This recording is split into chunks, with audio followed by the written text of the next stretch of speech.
Hello everyone, कैसे हैं आप सब। आई होप आप सब बहुत अच्छे होंगे, स्वस्थ होंगे और मस्त होंगे। और मैं भी आप लोगों की ब्लेसिंग से एकदम स्वस्थ हूँ और मस्त हूँ। मैं अंकिता अग्रवाल आप सभी का स्वागत करती हूँ अपने चैनल पर और एक नई मोटिवेशनल स्टोरी के साथ। तो स्टोरी जो है ना, वो हमारी डेली लाइफ से रिलेटेड है।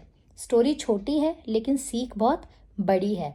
तो क्या है कि हमको ना कभी भी कितनी भी परेशानी आ जाए, कितनी मुश्किलें आ जाए, हमको कभी हार नहीं माननी चाहिए। हम जिस पल हार मान लेते हैं ना, उस पल क्या होता है ना कि हम मतलब हार मान लेने का मतलब है कि हमने हार मान ली तो मतलब सब खत्म। तो जिस पल हम हार मान लेते हैं ना, इसका मतलब है कि हम वहीं असफल हो गए। हमारी असफलता का सबसे बड़ा कारण होता है हार मानना। और अगर हम उस काम को करते रहेंगे, एक ना बचपन में आप लोगों ने एक चींटी की कहानी सुनी होगी कि चींटी जो है वो दीवार पर चढ़ने की कोशिश कर रही थी, तो चूहा देख के उसको हंसने लगा कि अरे तू क्या कर रही है, तू क्या दीवार पे इतनी छोटी सी चढ़ जाएगी। दीवार कह लो या पहाड़ कह लो, लेकिन चींटी ने हार नहीं मानी। वो मतलब लगातार वो प्रयास करती रही और ऐसा हुआ कि वो उस पहाड़ पे चढ़ गई। तो ये तो हमारी बचपन की कहानी थी। मैं आपको एक कहानी सुनाने वाली हूँ एक राजा की। जिस राजा ने हार नहीं मानी तो उसकी जान बच गई। अगर वो हार मान जाता तो उसकी जान चली जाती और वो असफल हो जाता। तो एक बार बहुत पुराने ज़माने का एक राजा था, जिसकी ना उसके शत्रु से मतलब युद्ध हो गया था। किसी से, किसी दूसरे राज्य के राजा से युद्ध हो गया था जो उसका शत्रु था। तो युद्ध में क्या हुआ कि धीरे धीरे उसके सैनिक मरने लगे। उसके पास थोड़े से इक्विपमेंट्स कम थे, मतलब सैनिक भी कम थे, वो थोड़ा कमज़ोर पड़ने लगा। तो उसके जो हैं वो सैनिक धीरे धीरे मरने लगे।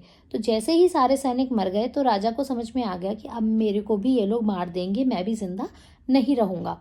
तो उसने क्या किया कि वो जंगल की तरफ डर के भाग गया कि ये लोग मुझे मार देंगे। तो जैसे जैसे राजा जंगल की तरफ भाग रहा था, वैसे वैसे दूसरे राज्य के जो सैनिक थे, राजा के सैनिक, वो उनके पीछे भाग रहे थे। भागते भागते राजा को एक गुफा दिखाई दी जंगल में, मतलब जो गुफा बन जाती है ना पत्थरों के बीच में।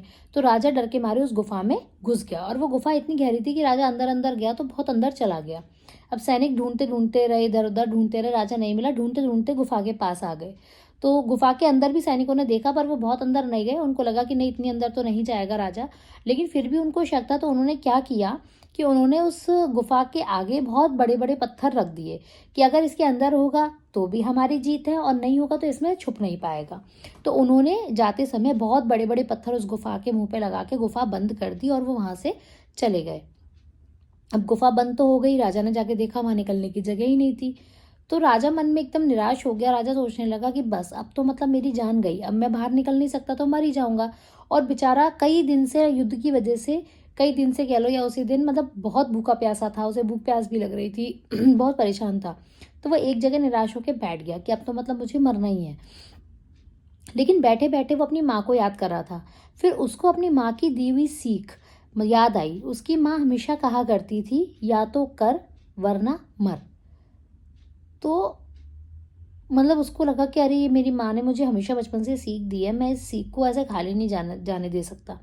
माँ की बचपन की दी हुई सीख देखो उसके कैसे काम आई। वो उठा, उसने कोशिश करी। हालांकि पत्थर बहुत बड़े थे, उससे नहीं हिल रहे थे, फिर भी वो कोशिश करता रहा। थक जाता था, बैठ जाता था, फिर कोशिश करता था। तो एकदम कोशिश करते करते क्या हुआ कि एक पत्थर थोड़ा सा नीचे से हिला और ऊपर वाला पत्थर अपने आप गिर के लुढ़क के इधर उधर साइड हो गया।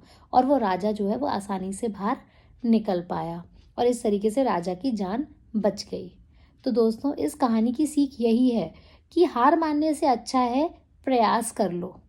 जिस पल हम हार मान लेते हैं ना, कितनी भी मुश्किलें आ रही हैं, कुछ भी हो रहा है, हम मतलब किसी काम को नहीं कर पा रहे हैं, हम हार मान लेते हैं, तो मतलब हम असफल तो हो गए, है ना। लेकिन प्रयास करके अगर हम असफल होंगे तो ज़्यादा अच्छा। लेकिन 99.9% अगर हम प्रयास करते रहते हैं तो हमें सफलता ज़रूर मिलती है। आई होप आपको कहानी अच्छी लगी होगी। तो और सबसे बड़ी बात है कि हमारे जो माँ बाप होते हैं ना, जो हमारी माँ होती है, वो हमें बचपन में ना ऐसी बात करते करते इतनी सीखें देती हैं, इतनी सीखें देती हैं कि उस समय तो हमें लगता है बचपन में कि अरे मम्मा कितना समझाती हो, कितना बोलती है मम्मा, कितना समझाती हैं, हम ध्यान नहीं देते। लेकिन जब हम उस मोड़ पे होते हैं ना ज़िंदगी की, या हमारे संग वो घट रहा होता है, तो हमें माँ की कही हुई हर एक बात याद आती है। मैं ये चीज़ अपने ऊपर भी रख के बोल रही हूँ। मैंने शादी से पहले कभी खाना बनाना नहीं सीखा, कोई काम नहीं करा घर का। मुझे काम करने में बड़ा ज़ोर आता था, कभी सोचा ही नहीं कि काम करना पड़ेगा। लेकिन ये फैक्ट है हमारे इंडिया में, हमारे समाज का, कि एक जब लड़की शादी होकर घर पे आती है, आप कितने भी नौकर लगा लो, थोड़ा बहुत आपको काम आना चाहिए।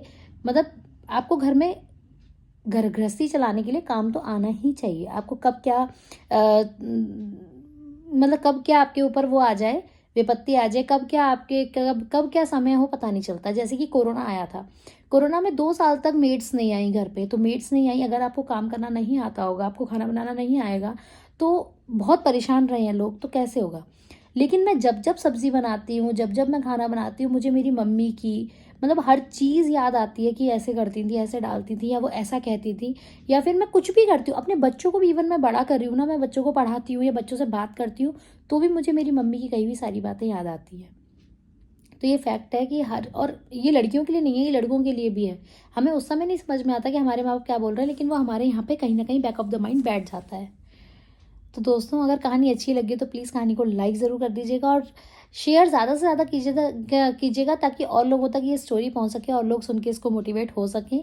और हम जल्दी से मिलेंगे फिर नई वीडियो में नई स्टोरी के साथ। तब तक के लिए गुड बाय।